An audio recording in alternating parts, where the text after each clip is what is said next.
perception are distorted. He becomes confused, and he displays irresponsibility and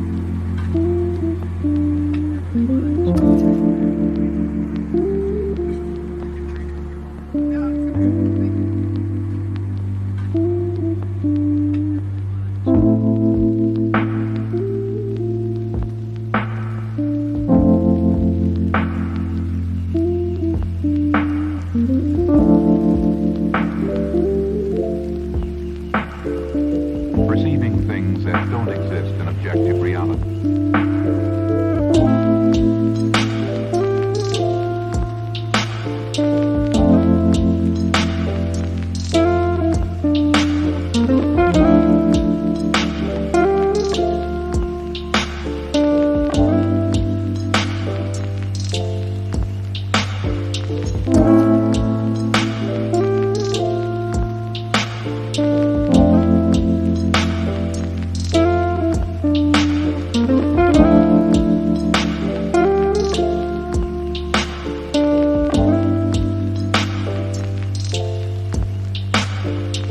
Experience the mind-expanding powers of acid.